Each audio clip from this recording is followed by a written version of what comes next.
Afternoon, everybody. I'd like to call to order the Thursday, April 4th, 2019 Watertown City Plan Commission meeting. Brandy, can I get a roll call? Yep. Stein. Here. Ford. Here. Dolly. Here. Hanson. Here. Colhane. Here. Dargits Johnson. Here. And Kays is absent. And we have a quorum. Thank you, Brandy. First item on the agenda today is the invitation for public comment participant submittal. We have a sign up here. If you'd like to speak on an item that's not covered under the agenda, you can do so now, and we'll have time later on this afternoon. Item 2 on the agenda is the approval of the agenda. And I'm going to make an amendment to that. Okay. So what you guys will see in front of you is the resolution 2019-05. And that will be for under agenda item 7. So we have an adjustment to the resolution number for item 7 on the agenda. Any other changes? Nope. Need a motion to approve as amended? So moved. Motion by Colhane, Second. second by Hanson. All in favor? Aye.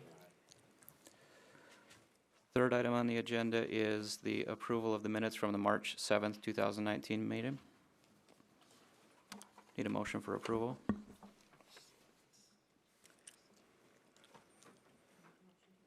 Second. Motion by Dargis, second by Colhane. All in favor, say aye. Aye. Opposed? Motion's approved. Item 4 on the agenda is the approval of the minutes from the March 21st meeting. So moved. Motion by Colhane, Second. Ford. second by Ford, sorry. It's okay. Draw a blank here. Item 5 on the agenda is Resolution 2019-03, and at this point I'd like to let it be known that I'm recusing myself from this item, so I'll let Mr. Stein take over this item from here. All right, thank you, Blake. Brandy? So this agenda item is resolution 2019-03, designating the boundaries of the tax incremental district number 7 to the city of Watertown. And then at this time, I'm going to turn it over to Toby Morris with Doherty and Company. If you would like to, he'll give the background to what you guys are looking at today. Okay. Come on up.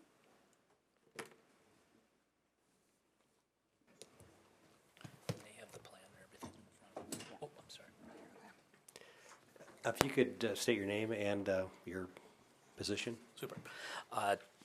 Toby Morris with Doherty and Company from Pierce, South Dakota. We have an office in Sioux Falls and headquartered out of Minneapolis and work a lot with economic development, tax increment districts.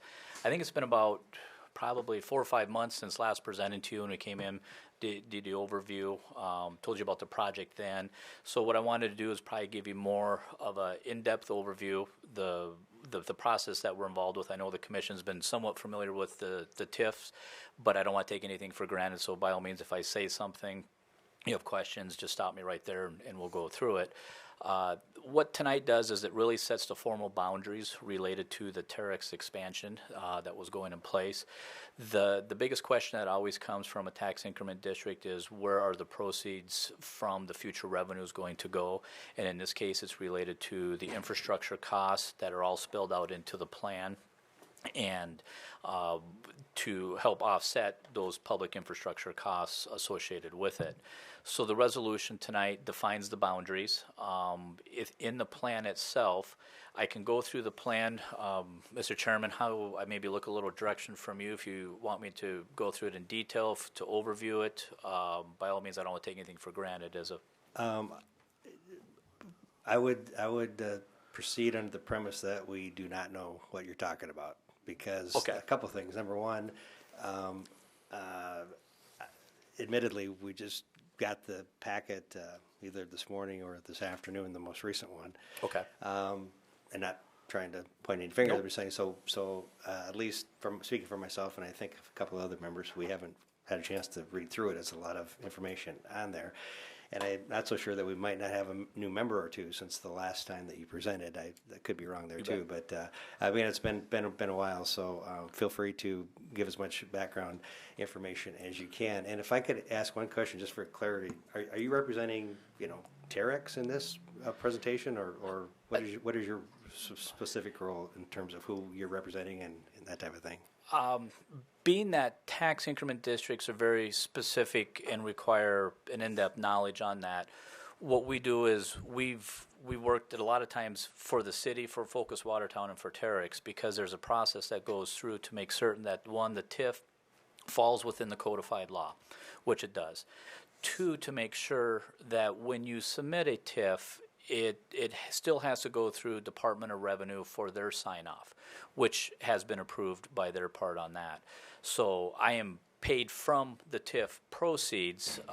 My contract would actually be with Focus Watertown, but with the nature of Doherty, we've always done public finance, so it's a great question. So I would say I represent the project to make certain, and in this case as an economic development project, that it has followed all the codified laws, that it does fall in place with Department of Revenue. And for clarification further,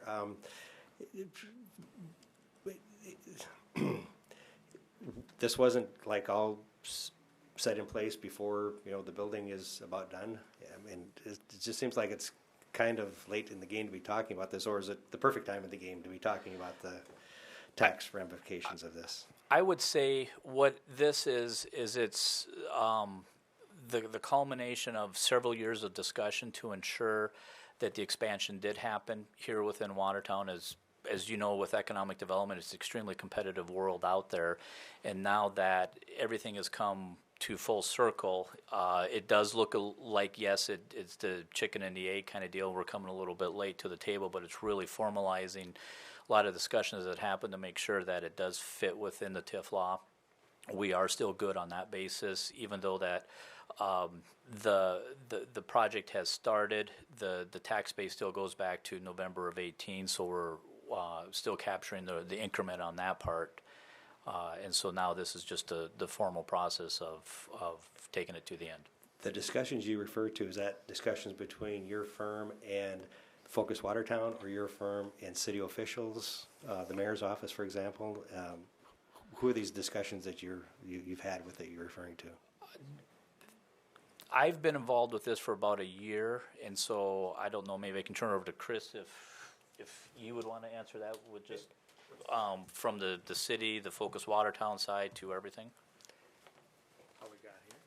Well, I don't want to throw you off your presentation. I'm trying to understand who all the players here and kind of how we got to this point. Chris Shilkin, Watertown Development Company. So early on in this project, we reached out to Toby, as this project was complicated to begin with. I think there probably should be some clarification of, the TIF has been approved by City Council in the form of the agreement with Terex, where we laid out the tax increment amount and how we would get to that amount.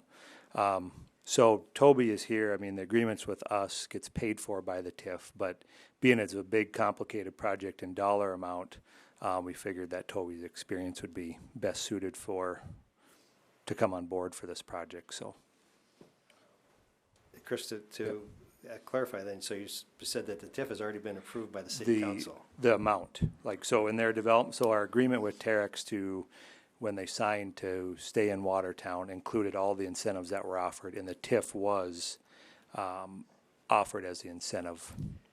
So the dollar figure has already been determined. We're now working on the structure to get to that dollar figure?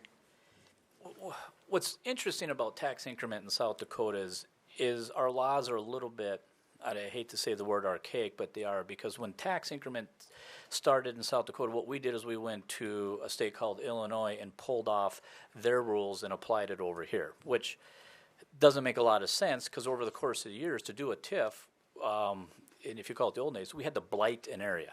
Is how we did that. So here we are out practicing economic development, blighting a cornfield, and we're like, wait a minute, time out. So over the course of time, the laws have evolved to allow tax increment as a financing tool, one of the very few that developers have in their pocket. So the question then comes, why planning and zoning? Why is planning and zoning involved? technically, the full reason for planning and zoning is to say, okay, the boundaries are consistent, they are contiguous, and that the land is zoned correctly within that. Then you guys are charged with saying, okay, we know that from a planning and zoning side, it fits within these laws. It then is passed up to the city where the amount essentially is negotiated between the company, between the city as that economic development tool, but we still have to follow some of the rules, and that being coming through the planning and zoning first. Because I like to have an open process and go through the TIF plan, because it's tax dollars of what the company is paying. It's not a tax break for the company by any means. They're still paying the full amount. It's just where those monies are being what those monies are being used for. And in this case, it's to offset the infrastructure costs, and that's why we have the TIF plan in front of you here today that we can gladly go through, because it involves a set of projections. How does this get paid back? It involves basically me certifying with the company, with Focus Watertown, on what those costs are going to be used for. Things that they're not going to be used for are, developer fees, interest, and I can go through that in a little bit further too. I'll tell you what, why don't you present it in a fashion that hits all the highlights, shall we say, and if we have other questions that we want to drill it down a little bit further, You bet. Maybe that would be the best way to approach it, Okay. be my suggestion.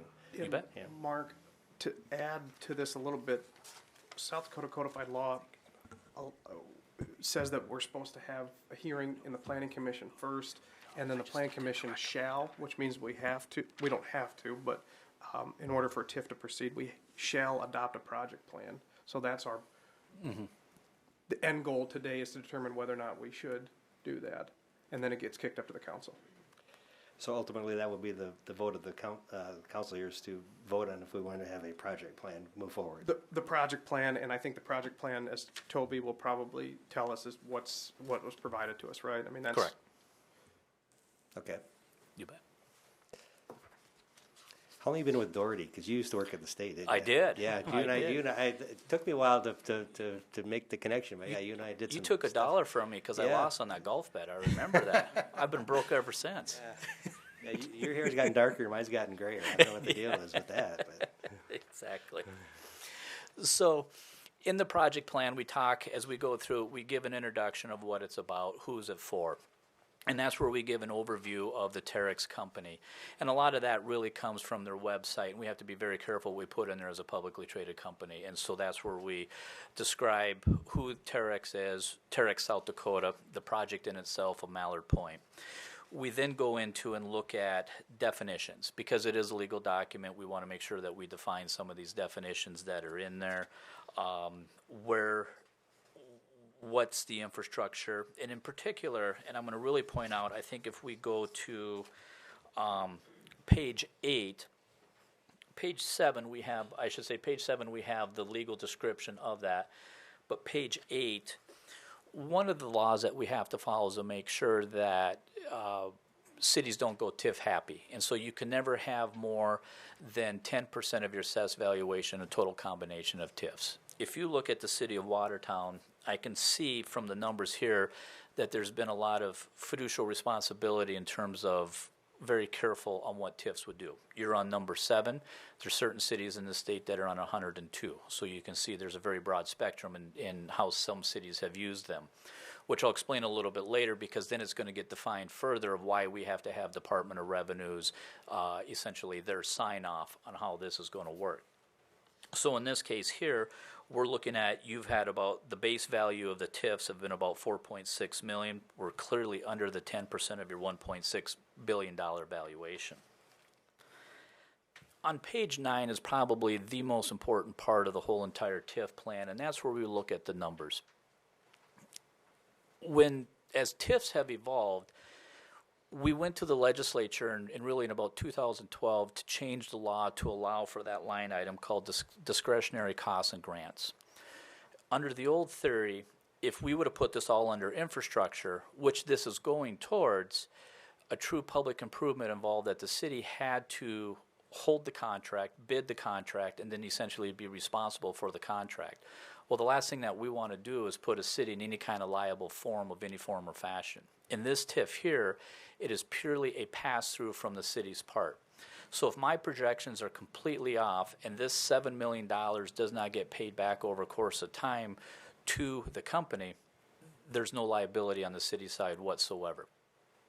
We do know the company is putting in this amount of cost, if not more, that would be eligible, but we're only quantifying this $7 million. So we went to the legislature in 2012 and we said, look, we need to remove the cities from harm's way, but also allow the city of Watertown to determine what economic development is, because if I go to Eagle Butte, I'm going to tell you it's a veterinarian up there, and if I go to Dakota Dunes, it's going to be something completely different. So this allowed the flexibility of a city to be a partner with economic development, but not to be liable. And so that's where we deemed it as a discretionary cost and grant. In particular, the word grant is because it's an IRS term that we've quantified even further, because in a TIF, you have to have all funds expended in 5 years. By classifying it as a grant, what's the city doing? They're granting them the rebate basically of $7 million.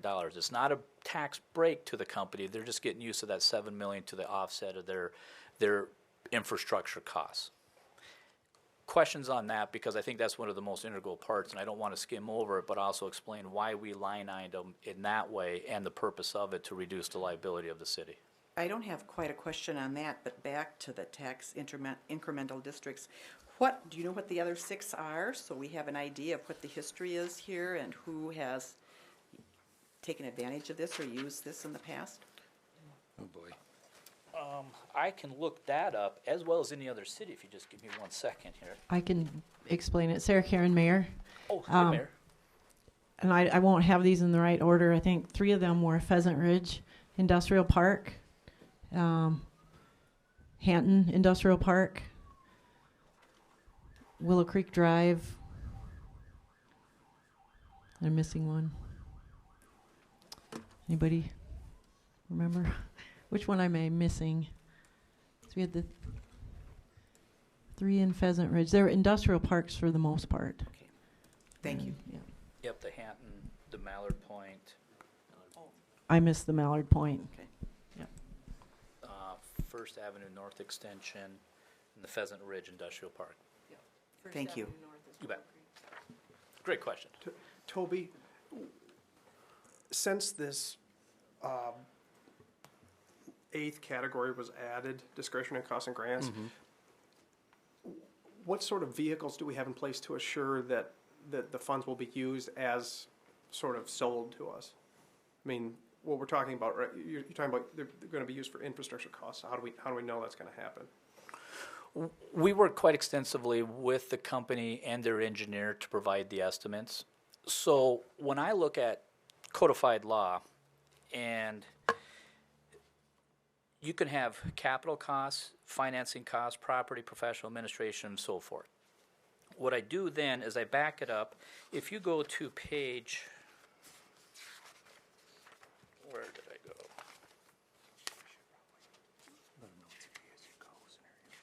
The what? The pay-as-you-go scenario. Correct. So in there, and I'm trying to think if you go to page 18, this table here of the project cost comes from the projected engineer. This is just what gets to the $7 million.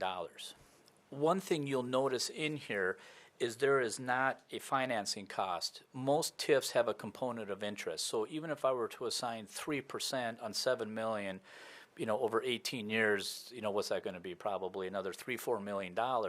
I could have put the TIF at $11 million. But rather what we do is we look at it and we say, this TIF is at 0%. It's to offset these costs over here. I could go in and quantify costs per South Dakota law above and beyond the $7 million. These are still costs that will probably be remitted as invoices as proof to the city as you go forward. But we're starting out by saying,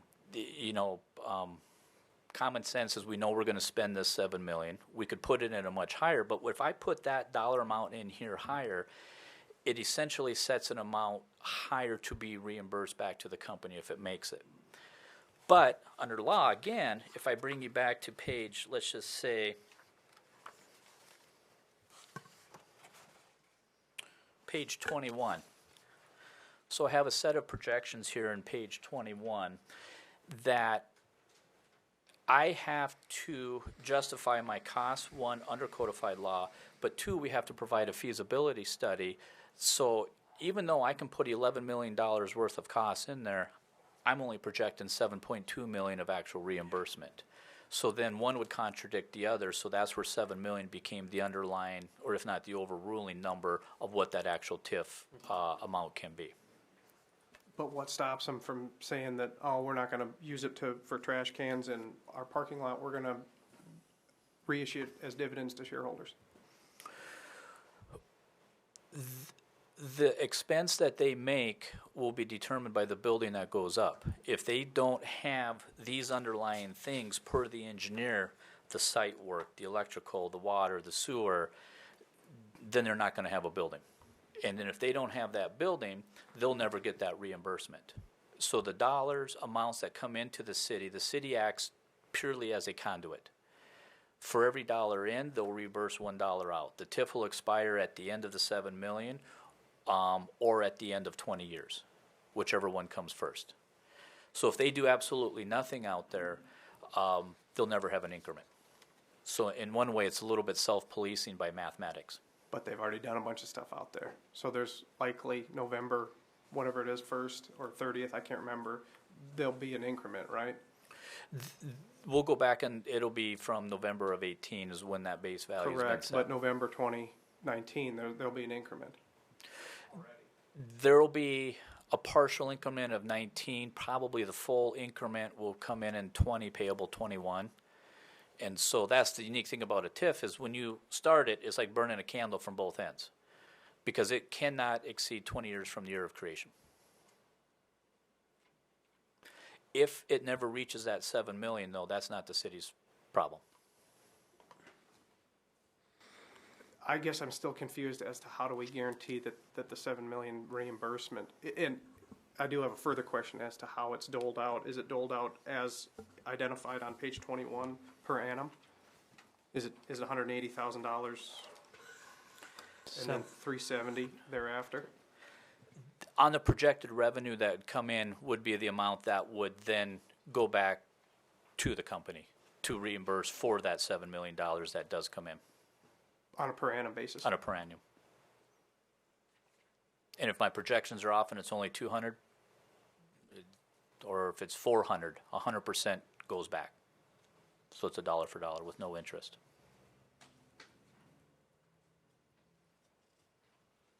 Am I answering it right, or?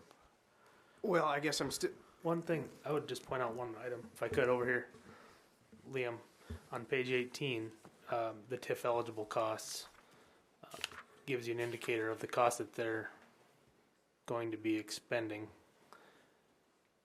that far exceed, that are TIF eligible, that far exceed the 7 million. I think that you guys are having the right pages, right? Oh, I'm sorry. Okay, the reason for that, the correct one is online. This is this is the February version, because we printed them. And so then we just included them in the agenda, but if you guys just look up here, this is it. page 18, right? I guess I got the right one somehow, but I'm always I'm a step behind, but this hasn't benefited me. But did you printed yours, did you? Yeah, so the one that I sent out in email is accurate. They're trying to pay it back rather than This one I wanted they're to just save pay their trees. tax and I apologize for that. this case, that's what. But, I mean, is there any assurance that, what's the guarantee that the reimbursement goes to what they're saying it goes to? I guess it's a pretty simple question when you boil it down to that. There will also be a document called the developers agreement that the city will enter into. That will have some conditions in that as well that will, one, define the terms in more of a contract state and form.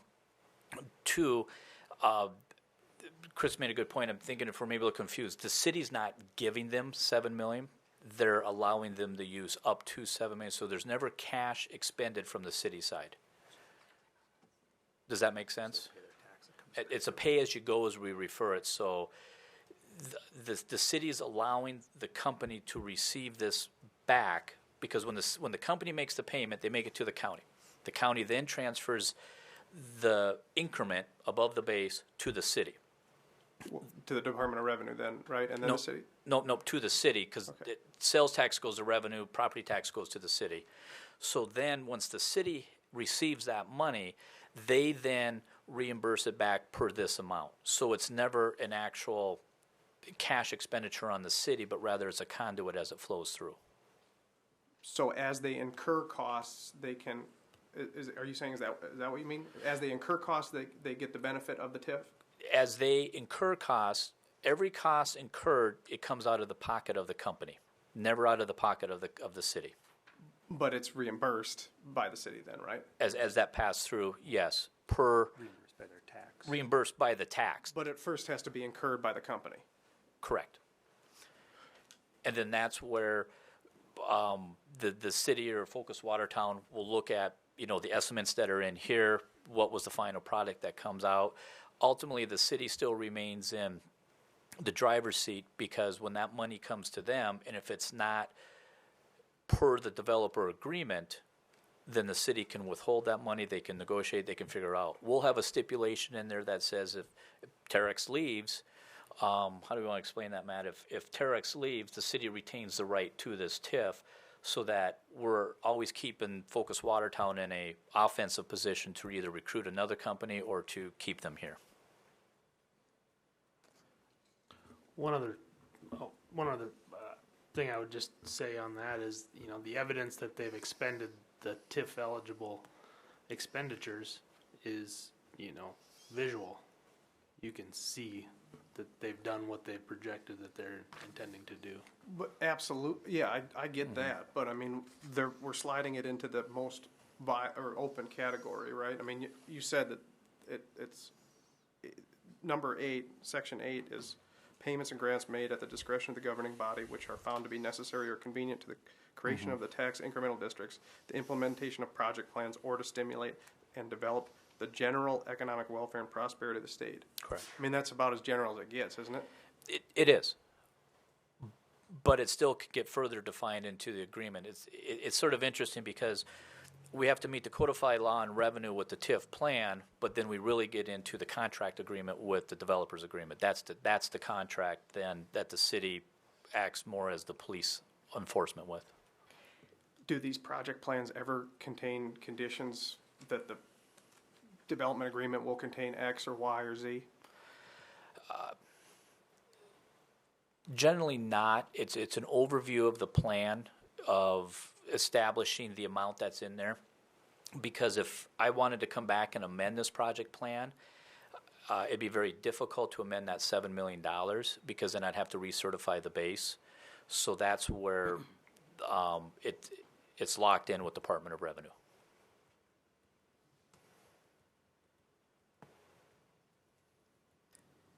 Are all of these transactions audited annually when the city has their annual audit? It is reflected on the city's audit, and one of the reasons why I have moved my TIFs to 0% is because it was a way for some abuse to happen.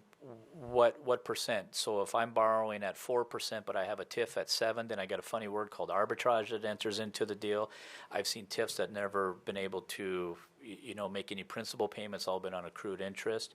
So that's where I think another solid point on this is that it is at 0%. So it's a dollar in, dollar out. So when Kristen goes through the audit, it will reflect there as an obligation only to pass on the increment. The state has now looked into annual reporting of the TIF. I've worked a tremendous amount with the state because there was no police to it. Right or wrong, we've evolved enough now that we have 192 on the books where they're being monitored every year and for the purpose. And in this case, your purpose as signed off by Department of Revenue is considered economic development, which I think we'd all agree this is a great, wonderful project. Some of them are classified as other, and so you'll see in this TIF plan was this, I think we classified this in industrial, economic development, or other. If it's other, then it poses a whole different set of projections and implications on taxes, but that's not the case with here. So we can say the school's general fund is held harmless by Department of Revenue's calculations, and the verbiage that I have in here comes from Department of Revenue on that part. So, long answer to a short question, yes, they're part of the audit. I can tell you legislative audit is even talking to auditors every year, and it is a topic of discussion, and there is more examinations on them now than there ever has been. So there is some independent oversight that That follows all of this activity. correct. Toby, with respect to the other TIFs that were listed by the mayor that have been implemented, is this unique in the extent of the dollars figures involved, or is there lots of other moving parts that are so unique to this TIF that makes it more complicated? I've probably done 50, 60 TIFs. I don't know of really any two that have been the same because they are so localized and so specialized.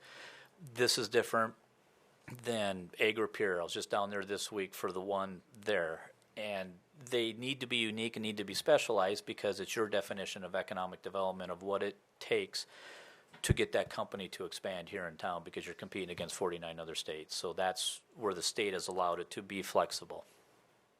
From your perspective of working on 50 to 60 of these, is there anything that stands out to you that would be of concern that the commission here should definitely be aware of, that we're making a decision on certain items that you've identified that might be a little out of the ordinary, that are not kind of your boilerplate TIF type of items?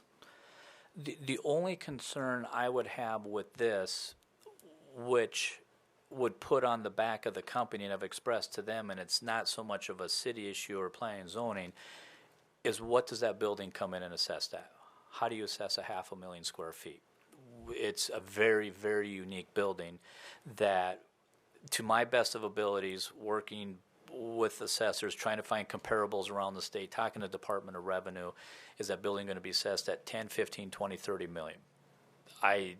From what I have been pinned down, I feel somewhat good about this number, but assessment's assessment.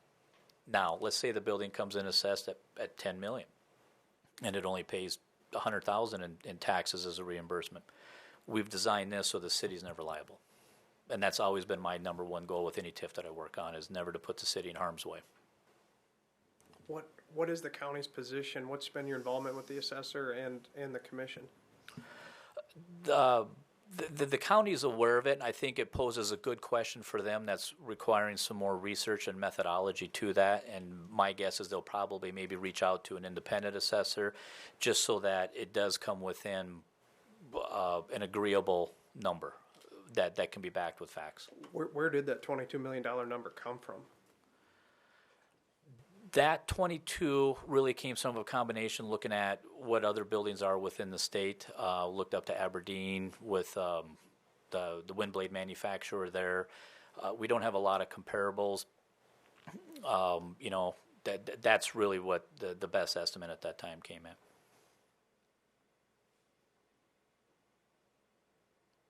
Wow, great questions. You're going to get my hair gray, yeah, Mark. I might be catching up with you.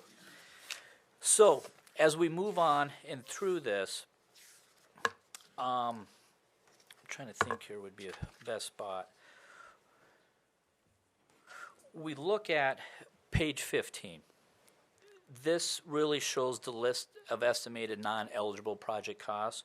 We're looking at roughly of about a $76 million project, give or take $1 million. I never thought I'd say that. But some of these items I could have put in the TIF. You can put in, I'm trying to think, there's some of the permitting, the fees, the taxes. Those are not in there. That's where we went back to the engineering cost to look at it. The other way, how do you back into 22 million? You look at what this is. You say, okay, if the building is going to be partial assessment back, or I shouldn't say partial assessment, but when you look at from that side, so that the 22 sort of had a well-rounded approach, I think, of how to arrive at that. Still the best guess on that part. The other part going in here, we look at page 18. We showed where the the project costs are coming in related to the 7 million. You're seeing, I think we've gone through that. So then I'll move on to. I think a key point is on page 20, where we say the city's role is primary to act as a conduit for the revenue and pass on it. We're not borrowing. We're not taking on that liability on that side, and that's extremely important because it doesn't hook the city's moral obligation to this. Page 21 was the projections. You can see that there's the Watertown, the county, the Watertown Development, Water District, the school that's classified as the other, which is a commercial, which composes of that 17.21 total mill rate that goes in.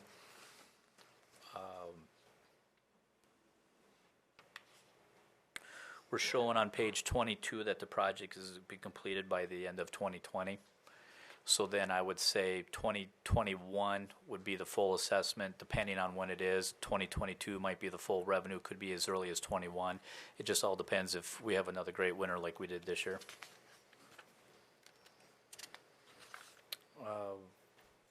Page 25 just shows how we arrived at the current property tax rate.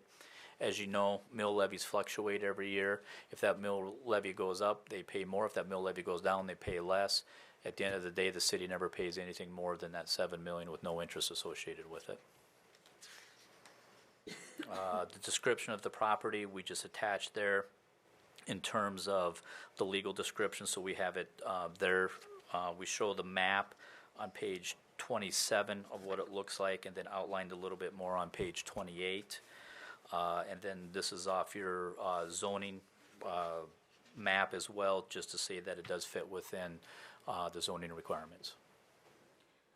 So if I'm understanding this right, let's just say that for simple math, that the tax amount that they're getting back, or that they would have paid to the city is $10,000 a year. Okay, so that $10,000 that came to the city, we're giving it back to them in this TIF, correct?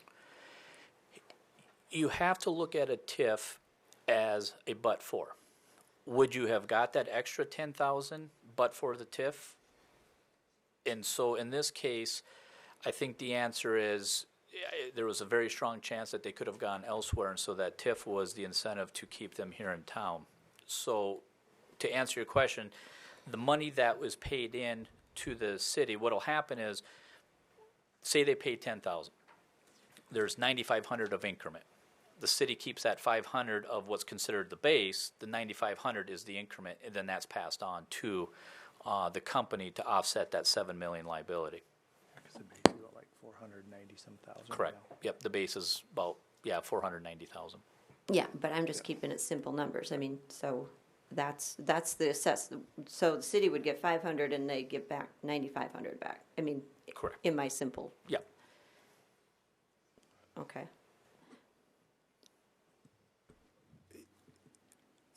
What you just said was that but for the project wouldn't have happened, but the project has happened.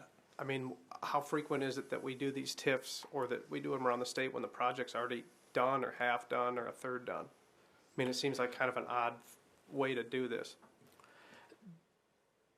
Yes and no. In economic development, it's always gray, and I don't mean to say that to be smite with you by any means.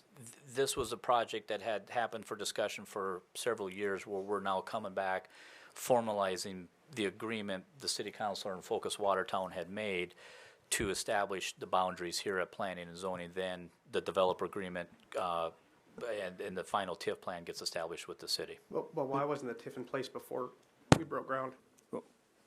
Just for clarification, so is it true that the dollar amount of the TIF is approved by council? Correct.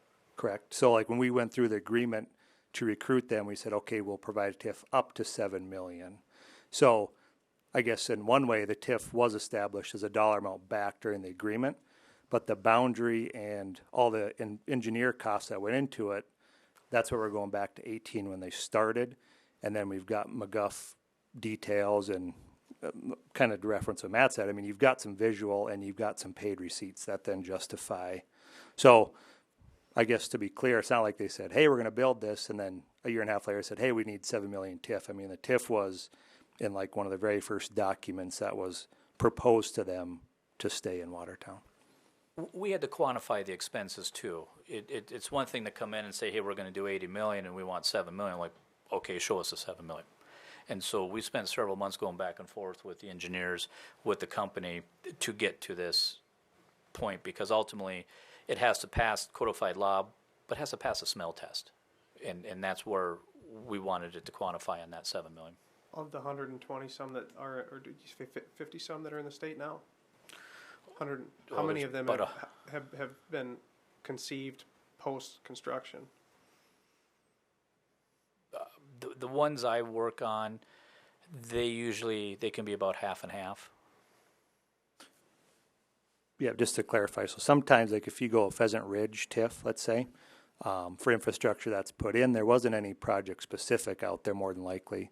It's probably just used to develop the park, where this has a specific project that probably change it up a little bit, because you can use TIFs just to bare develop land, which Pheasant Ridge and original Mallard Point was done for.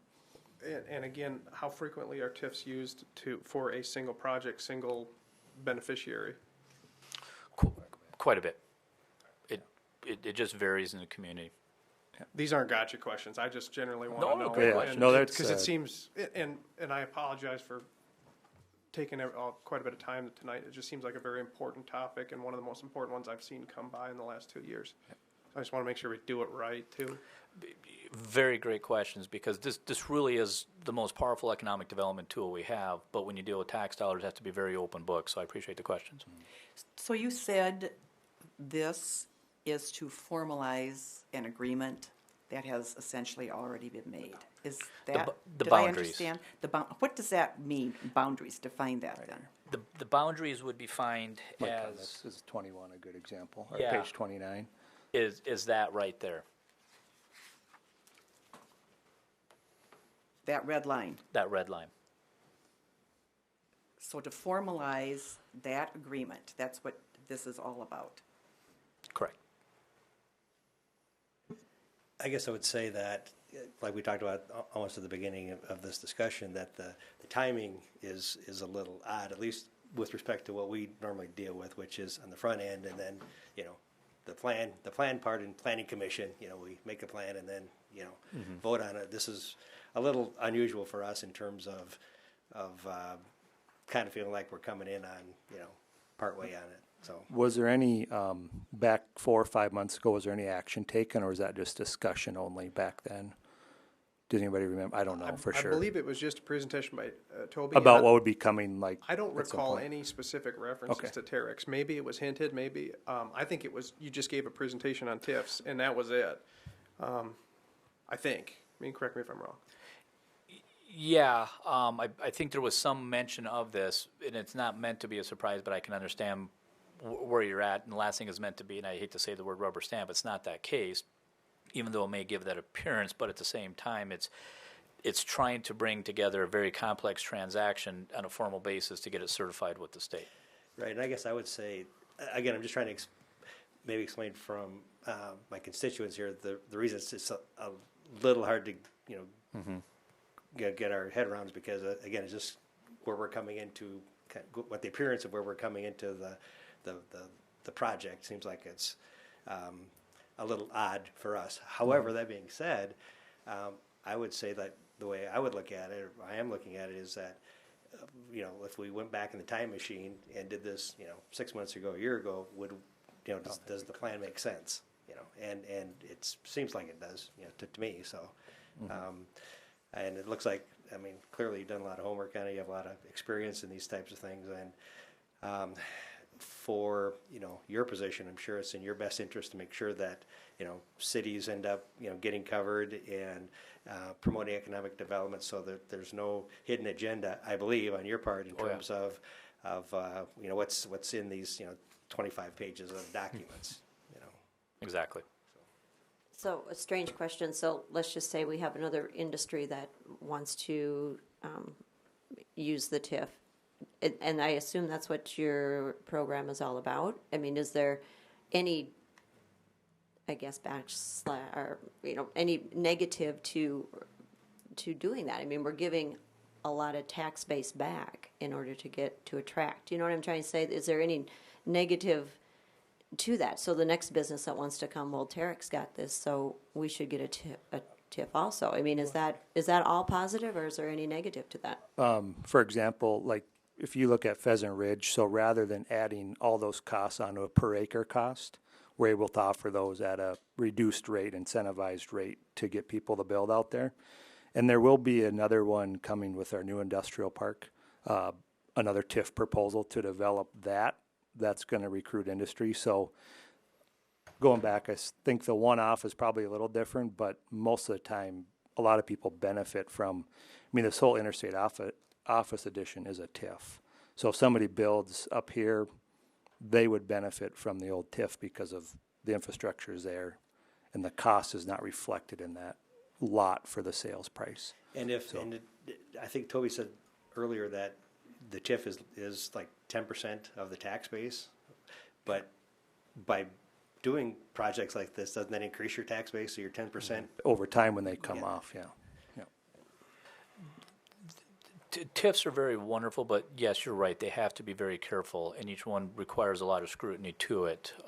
As I said, some cities are well over 100. I commend you for the numbers that you have, because you can stand up and peer the legislature and say they've been used very responsibly.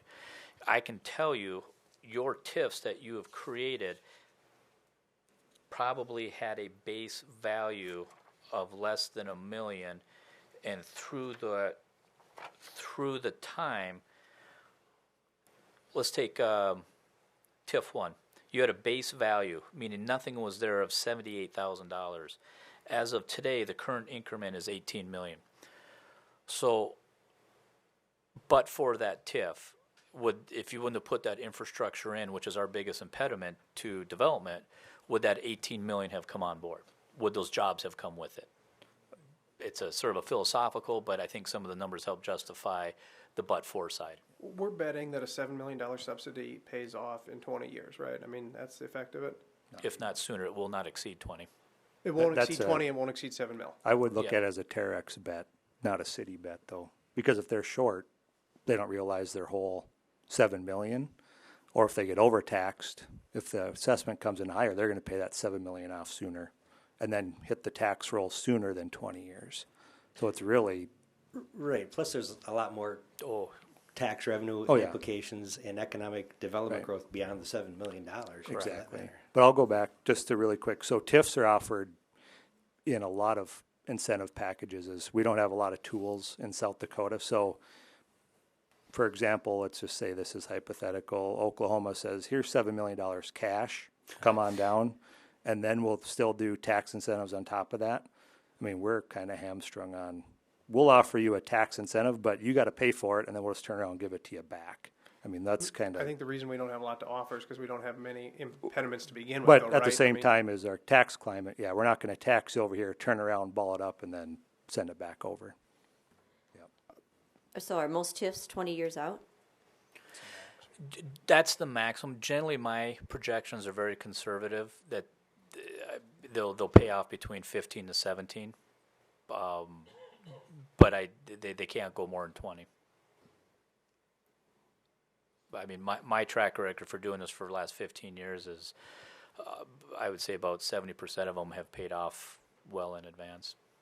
I don't understand the 5-year limit, so they have to incur the costs in the first 5 years. That's what our law states. That what they don't want is they don't want an ongoing TIF. So, all of a sudden some big development happens in year 12. Oops, I'm going to now spend $2 million to get reimbursed. It Goes back to what Yeah. they were, which goes back to what you guys were trying to say. It's not a after the fact type deal, right? So essentially, the state law gives them 5 years to get it done, but they're anticipating 2020 completion, right? Or is that? Correct. It's designed to get it in and get it done versus drag it out. As a matter of procedure, I failed to officially open the meeting to public comment, so doing that now. So, but everything's on the record. I just needed to. I thought you wanted me to start all over again. Yeah, we got to do it. We got to do it all over. So just another dumb question for you. No. 20 years, Terex is no more. In 15, in 5 years, then what? The building is still there, and here's the best thing. If for some reason, say the company goes into foreclosure, you know what always gets paid? Taxes. They always do. So like in the Aberdeen beef plant, when defunct, the TIF holders still receive their payment. The way we have this designed is if something goes wrong with the company, the city then takes over that development agreement and they hold it. They then by law can still hold it for the next 15 years because the expenditures have been made. That TIF can then turn around into another re-incentive tool to get that building filled back up. So that's once again another provision. We try to always keep the city in the driver's seat as much as we can. Because I've worked on those where the company goes defunct 7 years later and it's not what it was intended to do, so we then put that provision in.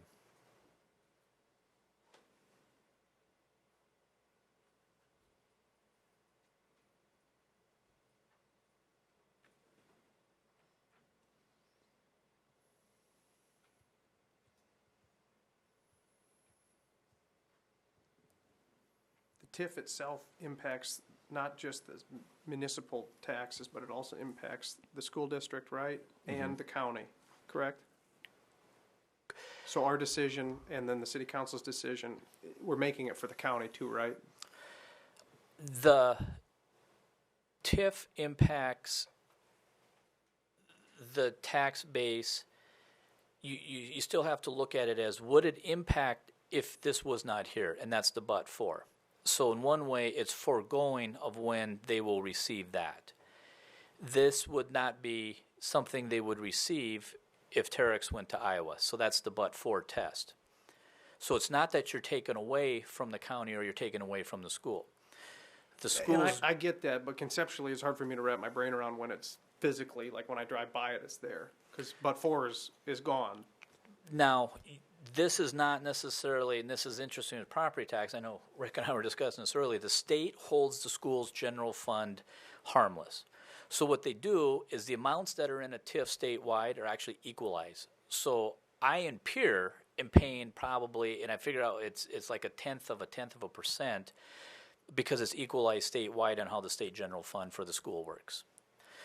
The county, it's not that it's taken away from the county because they get funded on a growth plus CPI for their budget. So it would affect them on the growth side, but not on the CPI. It's a delayed growth for them. If I didn't confuse you with that answer, I'm not doing my job. This is like it reminds me of differential equations or something terrible like that. I see Rick's out there. I mean, does the school district have any say? No, I mean, Toby said it right. We're held harmless on the general fund side. We're held harmless on the general fund side. Rick, I'm Rick Holland, the school district business manager. I think where Toby and I were having a little conversation was on the capital outlay side, but like it indicated, if it wasn't built, I wouldn't receive any taxes on it anyway. But I'm with you. It's kind of hard to say a building of that nature out there and say, I'm not going to have any benefit on my capital outlay levy until such and such time. But I guess, we're definitely not here to oppose it by any means. We're fully in support of the issuance of the TIF. Because the school district is has the biggest impact or lack of, right? I mean, because your mill rate represents like 66% of the property tax mill, right? So I mean, of the 370,000, that's 250 grand a year that you guys aren't getting, right? I mean, and I'm not a math whiz and I'm not a tax whiz. And maybe Toby could answer better. We're held harmless. When you say you're not getting it, the levies you're talking about are on the general fund side, special ed side, capital outlay side. So all those tied together. So our largest request is on our general fund side, which we're held harmless by the state. I also believe, and Toby, I think we're held harmless on our special ed side as well. So the only issue we have is on the capital outlay side, which that we do not, we can tax growth normally, but this case we wouldn't be able to tax growth until it became eligible for taxation. Am I correct? Yeah. Not to digress further on that, but it'd be fair to say one of the most important things to schools are heartbeats, because it's per student. So is this bringing jobs? Is it bringing families? You know, each kid with the capital outlay now is worth about $8,500. Depends on how you look at it, but so if you bring in 50 new kids, that becomes more of a win. I don't want to say win, becomes more of the income producer for the school than it would on something else. So that's the other thing we look at. Yeah, I don't want anything that I say to be construed as anti-Terex or anti-TIF or anything like that. I just had a lot of questions, and I think this is a really big deal, and think, you know, I'm glad that they are building it. I just want to make sure that it's done right and correctly, and you know, and that we acknowledge that it is a subsidy. I mean, the South Dakota Supreme Court has referred to it as a subsidy. That's not my word. So I just want to make sure that everybody understands, myself included.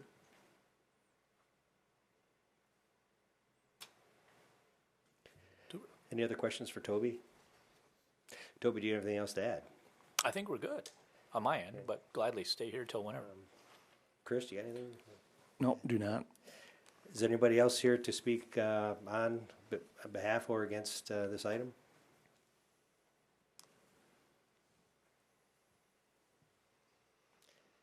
All right, I'll close the public hearing. Any discussion? Did we comply with the notice requirements, Matt? Yes, we did. We published it in the paper. Is that just a standard how it always works? Yes, we did. We sent out letters to the taxing entities. Is that who qualifies as, quote, interested parties? Yes.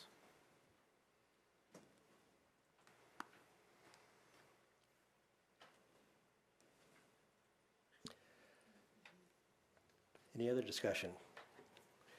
All right, with that, then would entertain a motion to approve resolution number 2019-03 designating the boundaries of the tax incremental district number 7.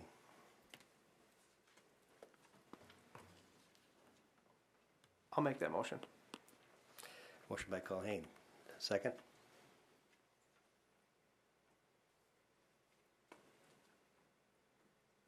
I'll second. Second by Hanson. All right, we'll take a vote. Brandy, do you want to come up and do a roll call?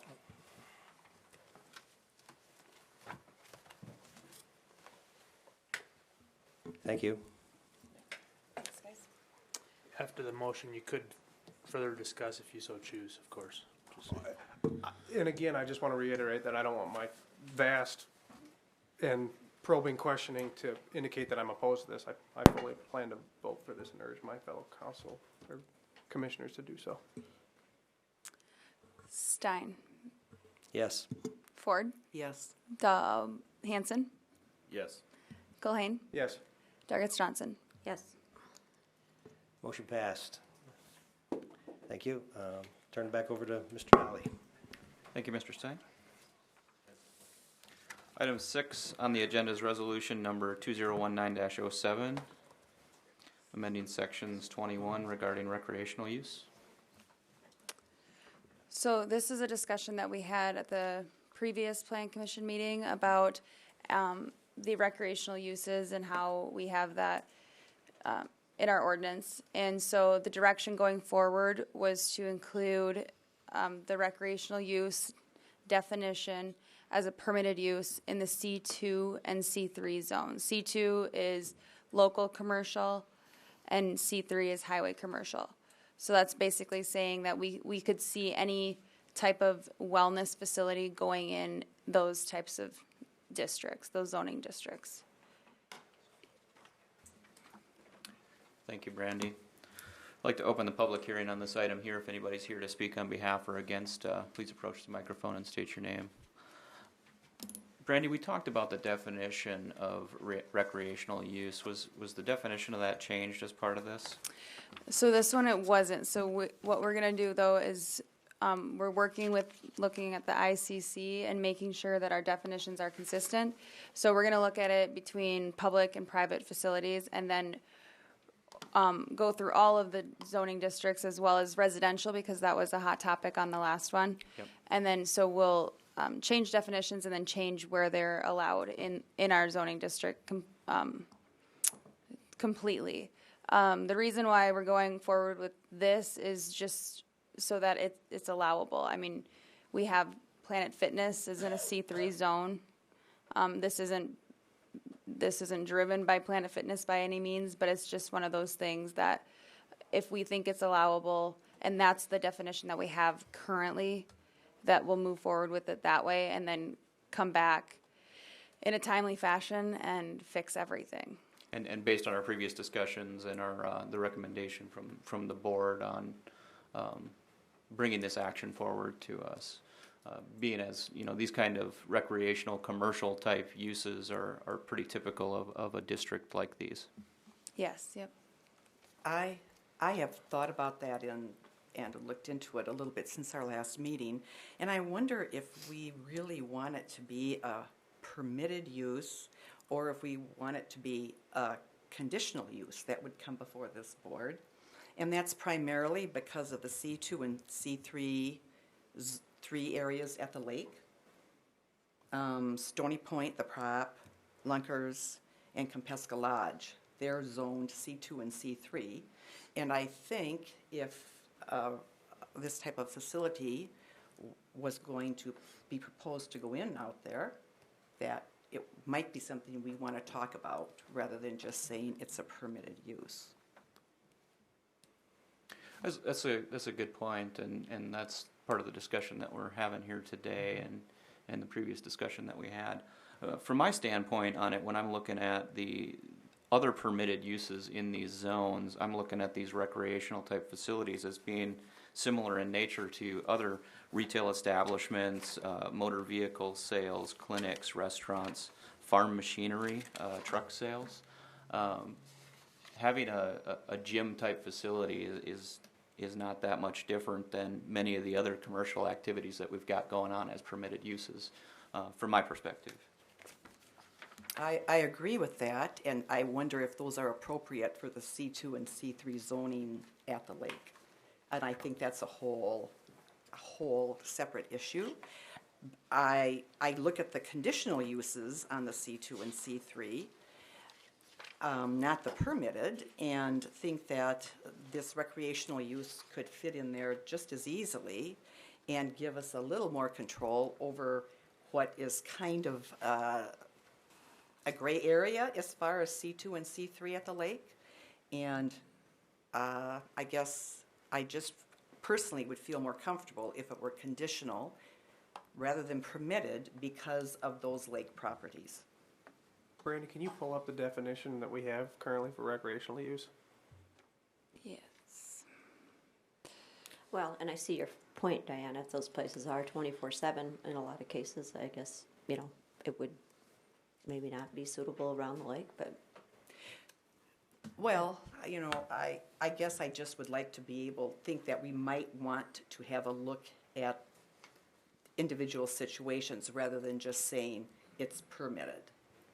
Mr. Not Chair? saying it shouldn't be there, just saying we should take a look at it. Just because the lake is such a unique situation, such unique neighborhoods, and those three areas were established on the lake long before the zoning and the permitted uses and whatnot became more detailed and more specific. Absolutely. Mr. Chair, just to help add to the discussion from Commissioner Ford's comments, and Brandy can help chime in on this as well, but I believe one of our long range, I know we had some short range goals here with the Planning Commission. Well, I think one of our long range was to look at the lake zoning districts and assess them from the perspective that Commissioner Ford is exactly referring to. From my perspective, from a staff recommendation, I think that would play a key role in obviously helping address some of these concerns And I would look to maybe utilize that function that we're looking to do down the road as an appropriate means to address these kind of concerns. I do want to reflect the fact that if we did limit this, it does obviously impact all the zones throughout the city limits, which is obvious to you folks. You all realize that, but I just want to note that fact as well from that perspective, and note the goals that we have in mind for the lake districts. Yeah, that's an excellent point. I mean, these being our primary commercial zones, right? So C2 and C3 being highway commercial district, you know, the point you raise is that really an appropriate zone for the lake district and the residential zones that immediately surround it, right? To that end, we do need to look at the lake districts as kind of a unique animal and probably come up with a solution that's more appropriate for the lake. It's the same argument on the residential side where we have R1 districts that are really written for block type arrangements and develop in town, and then have lakefront property where trying to shoehorn everything into one type of requirement is not ideal. Yeah, definitely long range. We've discussed that many times about creating an R1L lake district, because between Board of Adjustment and Plan Commission, everybody has acknowledged that it is a unique situation. So that is on the list.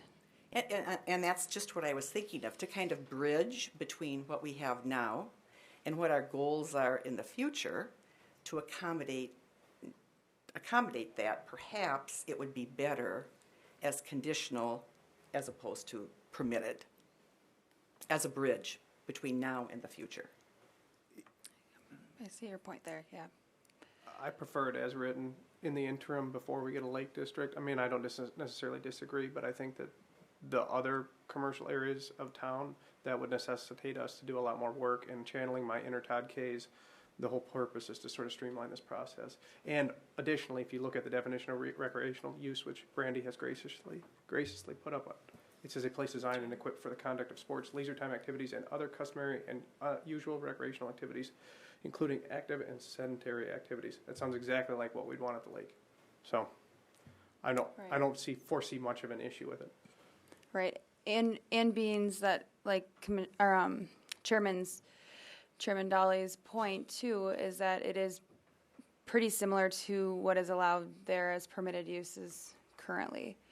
And then too, like going forward with just recreational uses, we will be differentiating between public and private, and then looking at that as a whole in all of residential districts and commercial.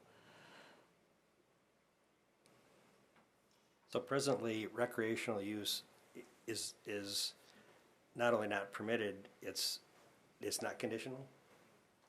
It's conditional in some districts. So, but right now, actually, you're right. In any of our zoning districts currently, there's nowhere that it's just permitted. It always has to be conditional. Oh, the other point that I wanted to make with that is that, so when we bring that forward and have our new definitions, we'll also have specific design standards, performance standards.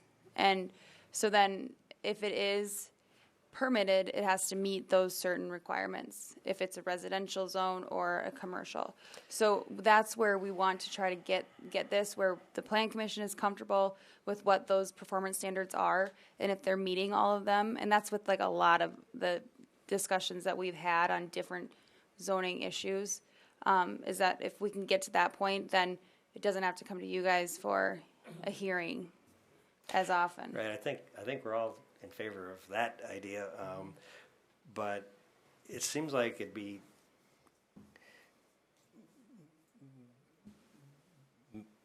progress if we made it conditional, because it is going in the right direction, but not make it permitted, because it's kind of hard to go backwards once you've established C2, C3 as a permitted, recreation is permitted. Whether it be a lake or not, it just seems like it'd be hard to go back and not. What is it about recreational uses specifically that concerns you? Well,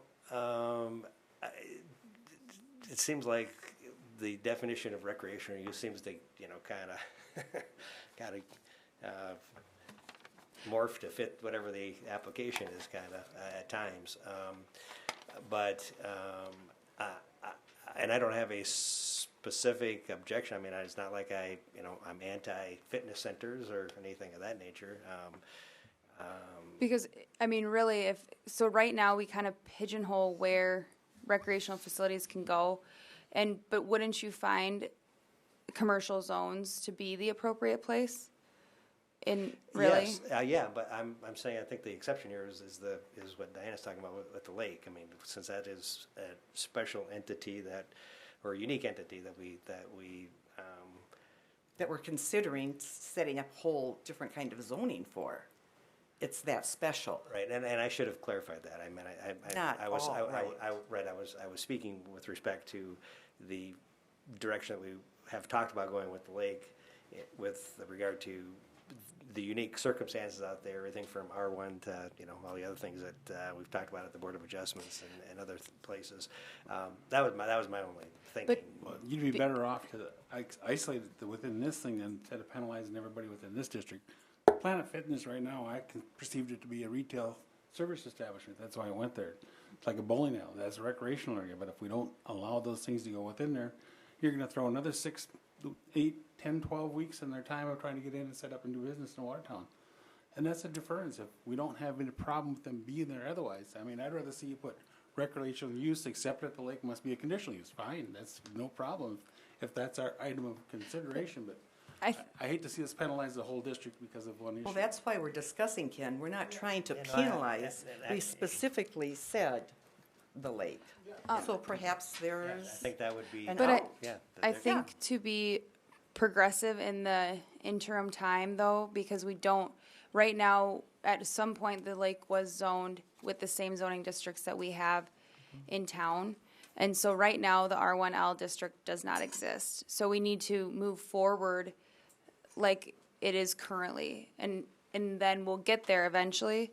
So, but think about it as just as the districts as a whole. The lake and the city proper are the same thing. If this is a sticking point though on the lake, and again, I don't want to hold up development of these primary districts for the rest of 98% of the town here. Can we reflect in our recommendation here, Brandy, to include language in the ordinance as proposed, but to include a restriction on commercial zone property at the lake, so that it would not adversely affect the other areas? But the only thing that's a little awkward about that is we allow other uses that I would say are more obtrusive, and we don't have that provision in here. Based on the definition that we have for recreational use, and based on the things that otherwise fall into conditional use categories, they just don't seem like they're like categories. I mean, I understand the reservation at the lake, but if you look at it, there's 4 commercial properties on the lake.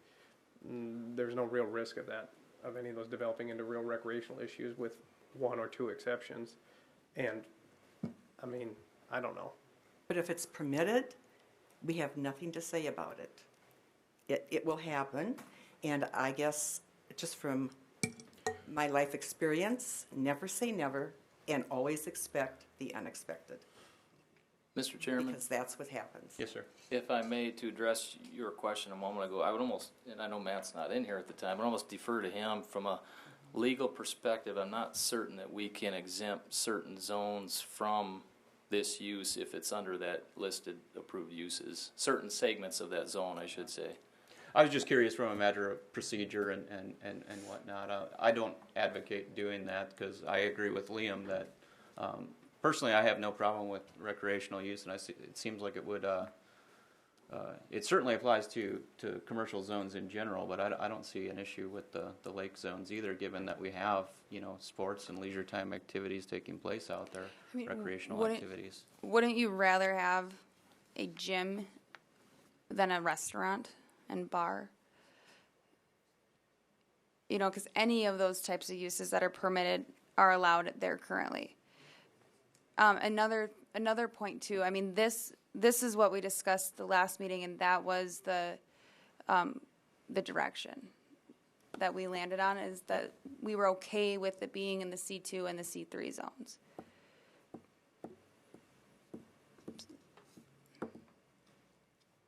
Yeah, I see both sides, and frankly, I'm kind of torn on it, but I think, from my point of view,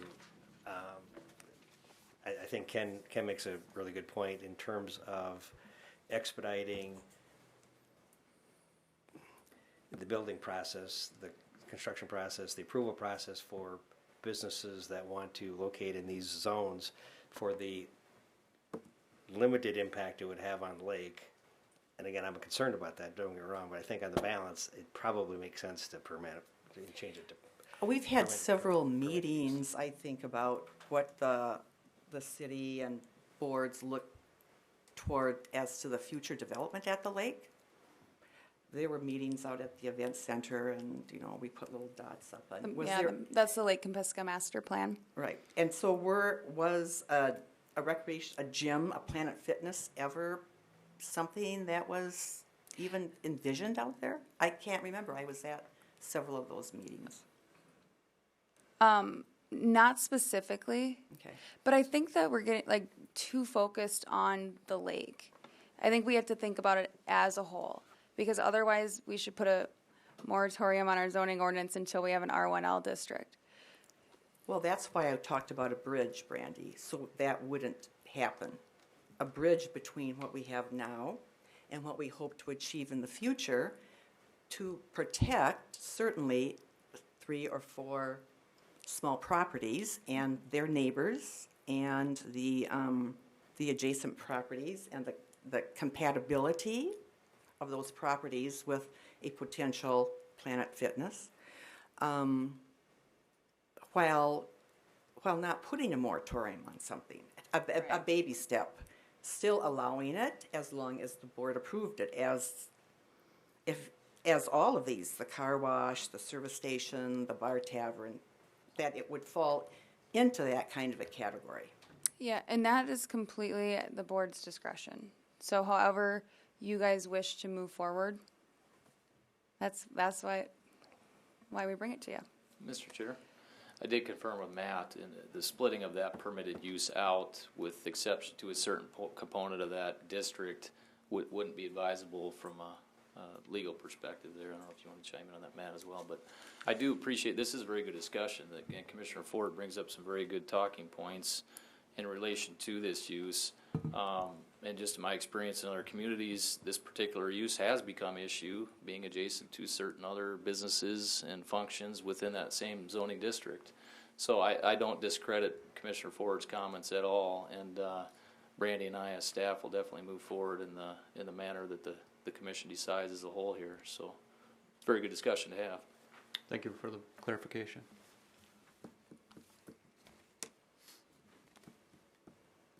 I'll go ahead and close the public hearing, seeing no public comment on this. Welcome to a continued discussion with the board. Well, I'm just going to reiterate what I said. I totally get what Diana's saying, and I agree with, in many respects. And I hope we can move forward with a defined lake zoning to address some of these concerns that crop up fairly frequently. In this case, I think on balance, it probably makes the most sense for the most people in most applications to permit the use, recreational use in C2 and C3, in my opinion.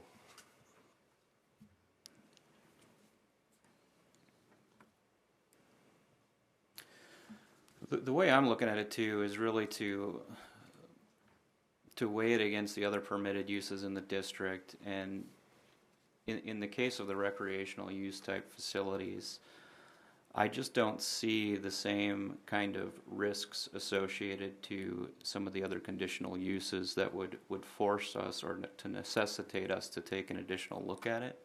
I don't think that it's drastically different to other permitted uses already allowed in the district, and that's my stance on allowing it to be permitted use versus conditional use.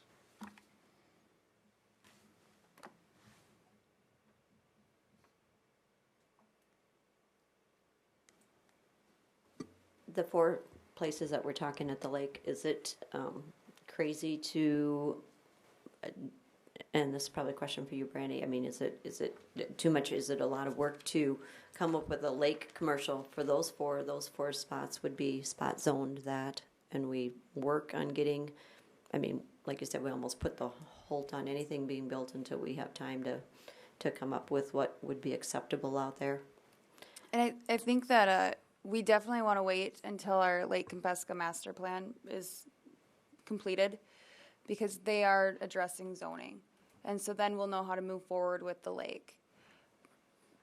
So I think that it's a good idea, but that we would just hold off on it until that's done, means that we have an outside firm looking at it that can give us recommendations to go forward.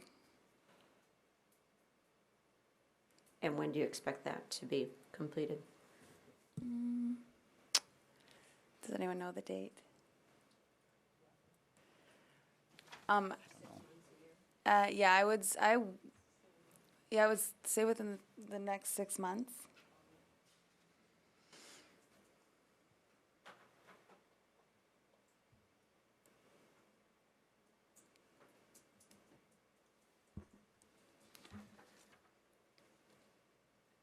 Any additional discussion?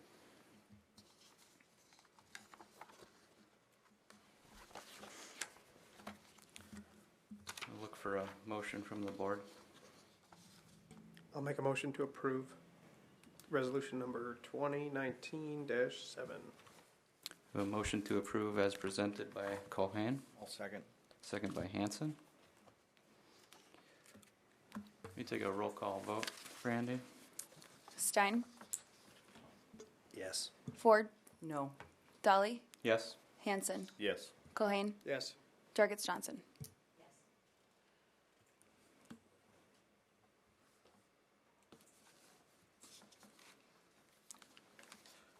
Motion passes.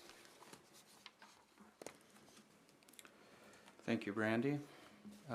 Resolution number 2019-06, amending major street plan to designate 18th Avenue as a collector street. I think we missed number 7. Oh, sorry. Let's back it up one. Item 7, 2019-05, with the zoning district. The rezone. Yeah, zoning rezone. Yep. So this is a rezone, and the area that we're talking about is the Grant School area, the half a block there. So currently it is zoned R2A, which is single family attached residential, and the developer is looking to rezone to R1C, which is exciting because this is the first time that our new district is being utilized. So what he's hoping to do, and if you see in your agenda packet, the lot layout configuration, there it's conforming to our district requirements. And so he will be getting 2 single-family homes and then 1 duplex on that property north of the Grant School. And you might wonder why the Grant School is included, and that is to meet the area requirement. And the Grant School is already non-conforming to its setbacks in the R2A, so we're not creating a more non-conforming structure or property. And then also we do have that 55% of lot coverage limitation, and it does meet that. 49% is where it's at. So that's after the adjustment to the property lines. The total's still at 49%. Yep, that is with, so then what happened here with this property? Now, they did a little land swap because these, I'll turn on the platted, these lots were 49 feet instead of 50, and for the R1C, or no, they were 48 feet instead of 50.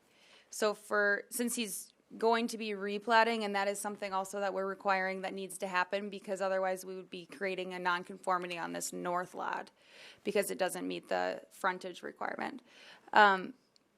So then they did a little land swap where the owner of the Grant School swapped land here, and then the owner of this parcel that's to the north swapped land to the back. And you'll see that in the lot layout. So that, oops. So here is now part of the Grant School property. And they plan to put a garage there. Just out of curiosity, which one is getting the duplex? I assume B? Yep. Yep.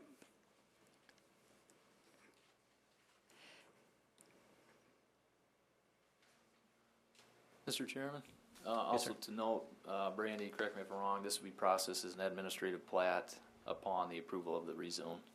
Yep. It does qualify for administrative plat.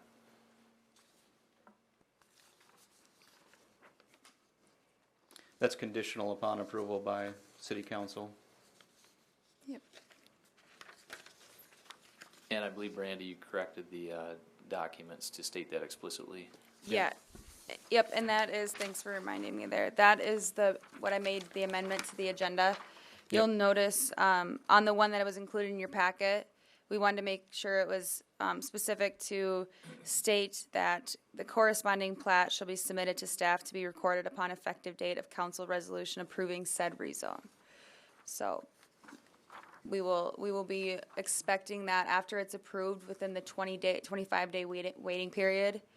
And then once that time period has elapsed, then we will record it. But it's understood that a plat is required. Okay. And they know that. They're working on it. I'm sorry, did you say that you've seen the layouts of the houses and the homes, I should say, and with respect to the new R1C, I mean, Yep. And so when we're looking at the rezone, these lots are meeting all of the requirements for the district. And then when they come for the building permit, then Ken will make sure that they're conforming with setbacks and everything.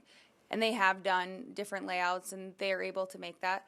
And the reason why they had to go with the duplex, he wanted to do 4 single-family homes. The reason for the duplex is because he wasn't able to make his setback requirements because he has double frontage there. So then, and because with the duplex, then you have the 0 lot line setback. You know, like you don't, if he would have had 2 separate lots there, he would have had to have the side yard setbacks, and that would have made him short. Okay, so from what you've seen of the building plans, then we're not going to have to turn our hats around on the Board of Adjustments and make some Absolutely not. Okay, good. Is there any issue with access points there from either location as far as curb cuts go from a city standpoint? No, I didn't see any concerns with that in relation to looking at this as a typical residential development. Thank you. I think they're planning to have 2 garages. They'll have 2 curb cuts on 3rd and 2 on 7th. So this duplex is going to be configured so one garage is going to be here and one's going to be off 3rd.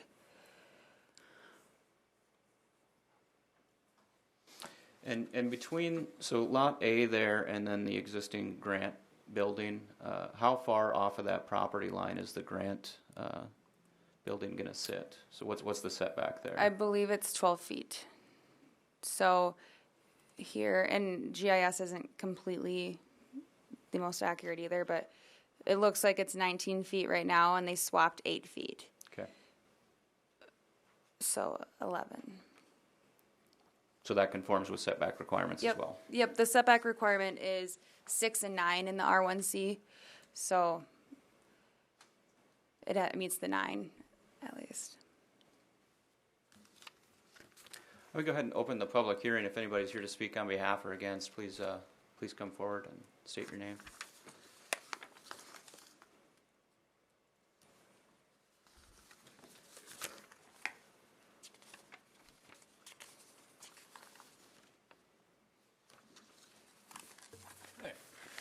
My name's Dave Mattingly, and I live just north of that project.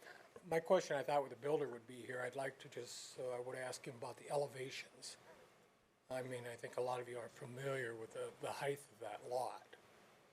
and being that we live north of him, is he gonna take that lot and bring it down? Because if he builds a duplex, which I'm not opposed to the housing, I'd probably be looking in their basement windows.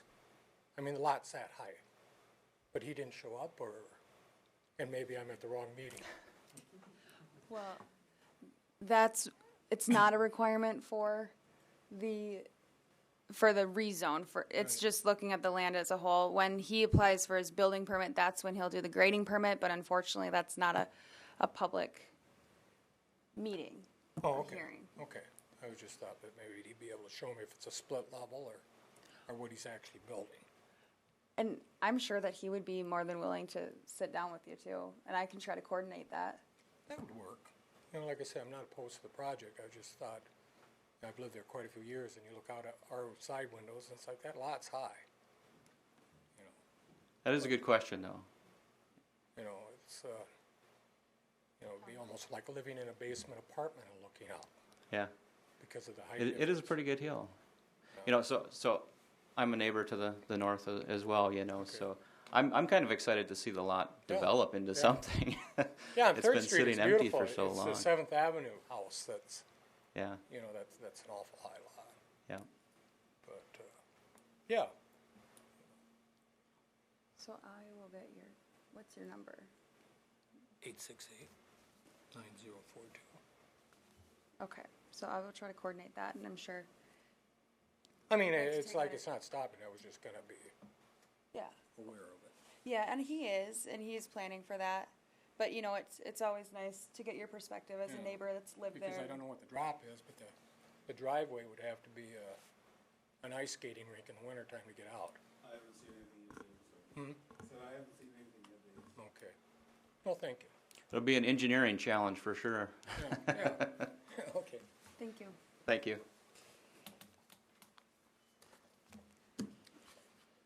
Seeing no other public comment, I'll go ahead and close the public hearing here.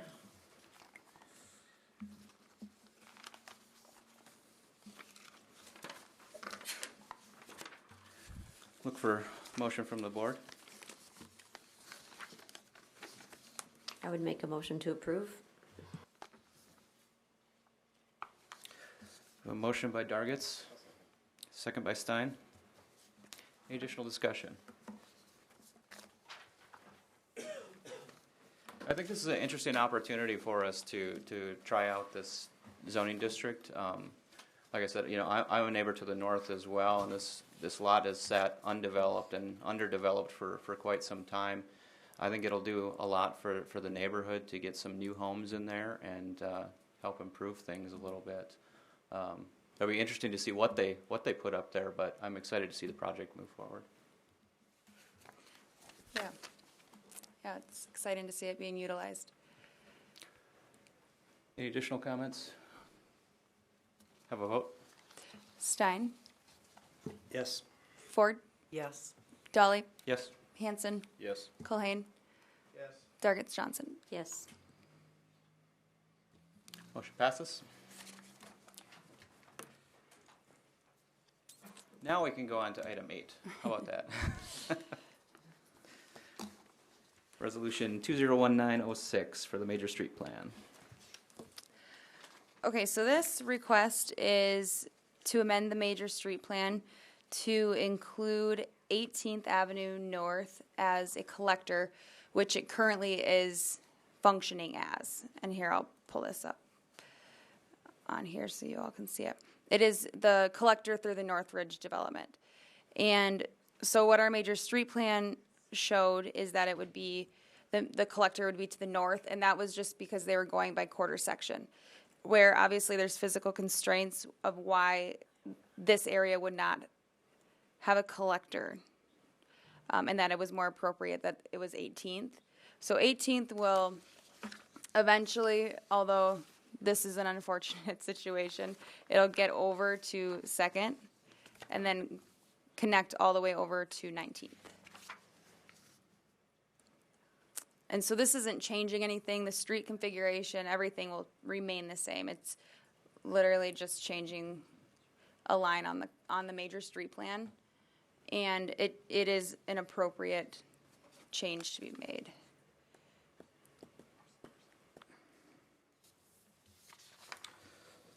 So it very much is functioning like a collector road going through Northridge currently. Question I have is further to the west. So on the map we show it jogging up. How does that tie into the development plan for that area? It will go right into 19th is where it will connect to on the Valley View Edition. Yep. So I'll turn that area on.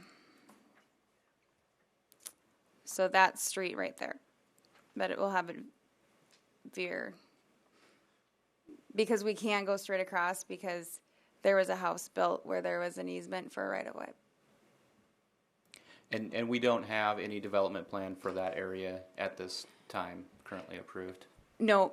So there hasn't been a preliminary plan that's come forth, but when they do look to develop this, that will definitely be acknowledged and that will be required. And I guess that's my point is if we make this change, and I think it's valid that we need to make this change, we want to make sure that whatever development goes in there, it's very explicit that this road needs to be there to conform to the overall traffic plan of the city.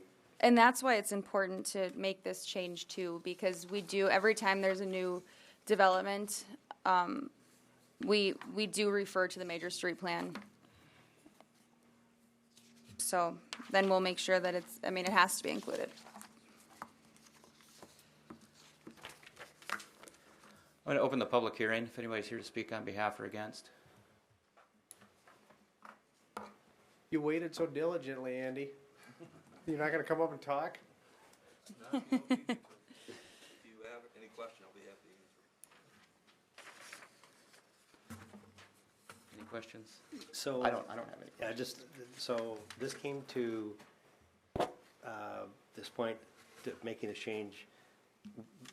Was the city thinking about doing this, or because Mr. Mohold decided that it'd be a good idea to look at this? And I'm not suggesting it's a bad idea. I'm just saying I'm kind of wondering how we got to here today. Well, and he is the applicant, so he has property along that route and is potentially looking at utilizing the specific office use, and that does require that it be on a collector route.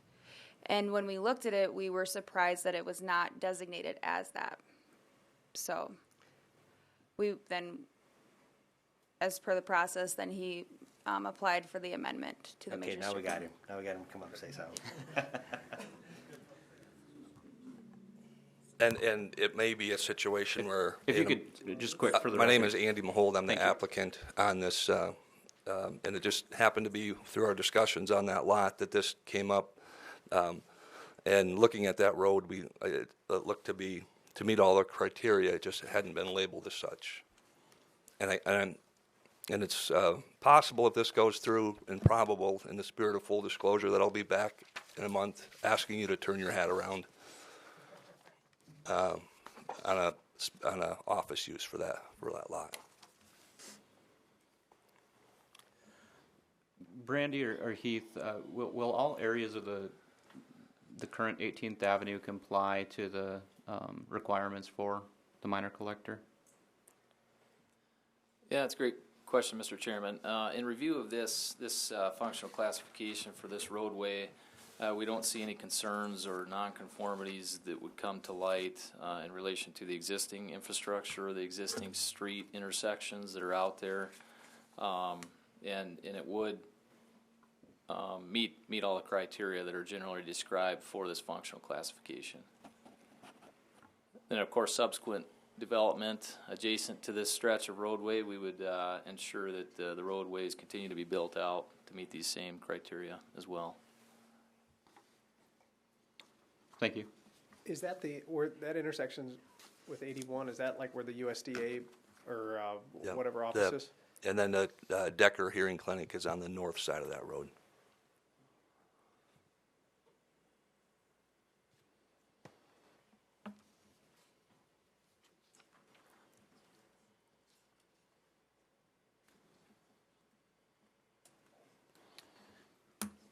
Any additional questions? I think I've got all mine covered at this point. I appreciate it. You bet. go ahead and close the public hearing.